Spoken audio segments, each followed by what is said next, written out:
Hello, juniors. Hope you guys are doing fantastic.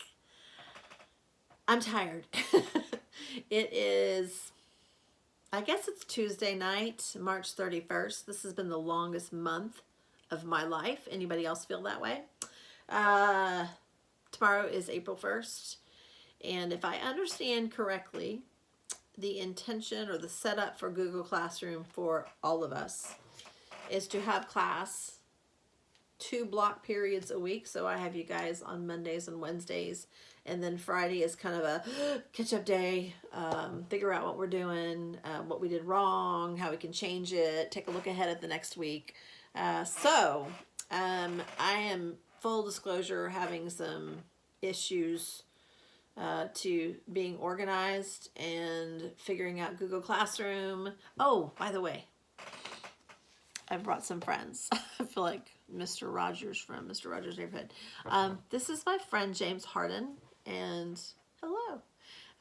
He's only with us because I think he's cute, and I was walking through Chapman's room, and he's got a few of these bobbleheads, and I decided to grab James, the beard. Maybe also to mourn the loss of the NBA season as a result of coronavirus.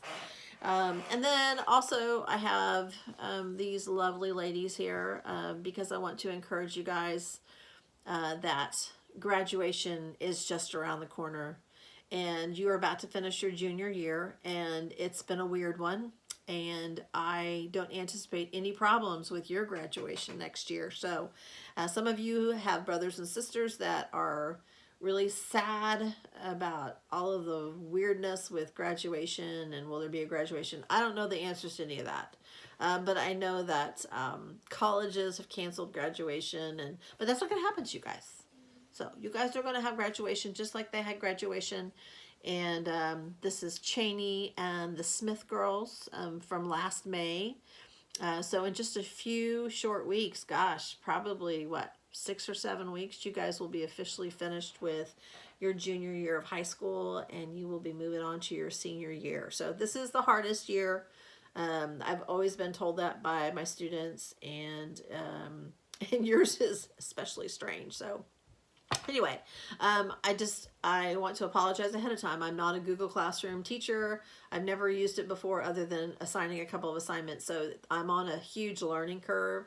I hope that I'm doing it right. If I'm not, please feel free to tell me. So my instructions for you for today, which will also go in Google Classroom, is that I am going to assign a project to you for you guys that will partner with what we've been talking about with the nature of immigration, our immigrant heritage, Ellis Island. All of us, unless you are, I guess, 100% Native American, have some sort of immigrant roots.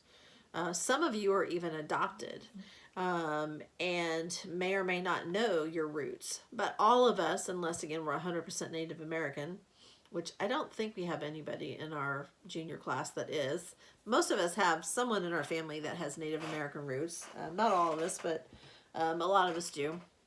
But anyway, we're going to do a project related to our immigrant heritage. And if you were in school with me, I would have been assigning a trifold, not a trifold, I guess a trifold. No, it was a poster. Yeah, it was a poster. A poster where you were going to have certain things on there related to where your family is from. And in the past, I've let people decide if they want to go with their mom's side of the family or their dad's side of the family. Like if you prefer German over Irish, or China over Venezuela, whatever your background is, your family's background. Most of us, not all of us, but most of us have European heritage. But we have a pretty interesting mix of kiddos this year. So I'm really excited to hear about your backgrounds and your family's backgrounds. And what we've done in years past, in fact, you probably saw it in the hall, is we set our posters up with pictures of our family members from the turn of the century. I had several kids last year who actually had physical documents from their family, from their like great grandmother who came through Ellis Island or who came through Angel Island. And then we, depending on what country, which immigrant path we took, whichever family member we decided to go with, we created a food dish related to that country. And oh my goodness, the immigrant, the European foods, the Latin foods were incredible. And then we watched An American Tail, which is an old cartoon about Russian mice who come to America through Ellis Island, and they come to America to experience the immigrant American dream. And it's a funny cartoon, but it's amazing how many things they hit on that we talk about related to immigration during the turn of the century. So I'm going to modify that assignment. So I will have that assignment for you, available for you for your class tomorrow, which is, I think, 1 to 2:30. I'll probably post it before then.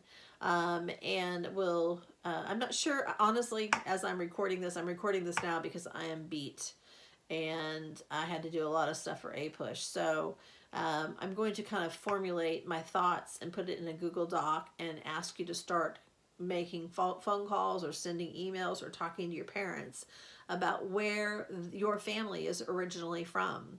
And again, I can't even begin to tell you some of the conversations that kids had with their grandparents and their aunts and uncles. Some of them, you can even go online during this quarantine and find out information that maybe your family members don't know. I will tell you one quick thing about my family that I discovered.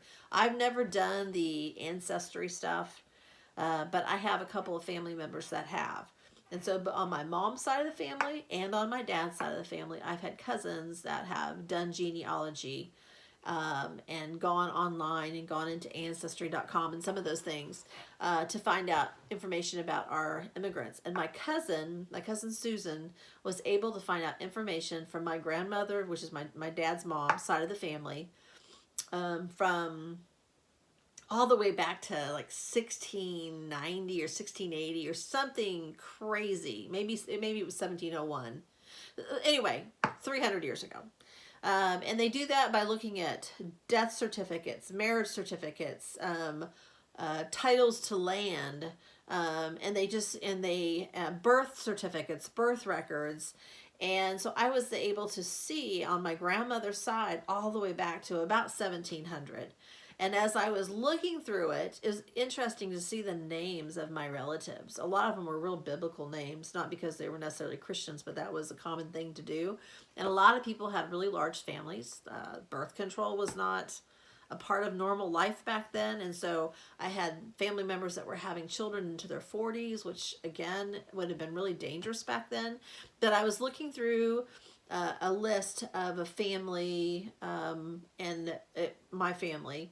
And I don't remember their last name at that point. But as I'm going through it, I'm noticing, oh, wow, they had 7 kids. And the very last son, his name was, wait for it, Cheney.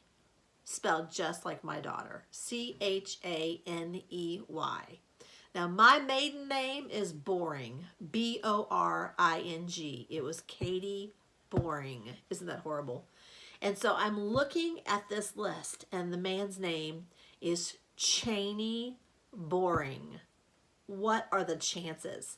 I did not know that when I named Cheney. I was just looking for a fun C name. And now I can tell people she's named, it's a family name. And apparently Cheney was, I think, a common last name. And so they probably named him after somebody in their family's last name. And so it's just amazing the things that you can discover. So that is going to be your assignment for Wednesday or for today.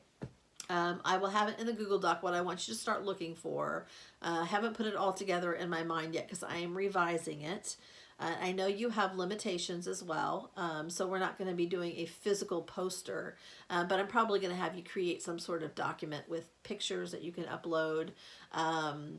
Maybe have grandparents even snapshot pictures from their scrapbook albums that they have of older relatives and that sort of thing. So anyway, I think that that's it for now. I will upload this video so you can see my face, and I can't see your faces. I do Zoom, but I know the chances of getting you guys all on a call are yeah. So until then, I'm just going to enjoy seeing your spring break pictures, which I will post for you guys next week. So anyway, love you all. Have a fantastic weekend. Stay safe. Pay attention to the guidelines. Practice social distancing. Don't spit on people. And for whatever you do, don't put your hands on your face. Okay? All right. See you guys. Bye.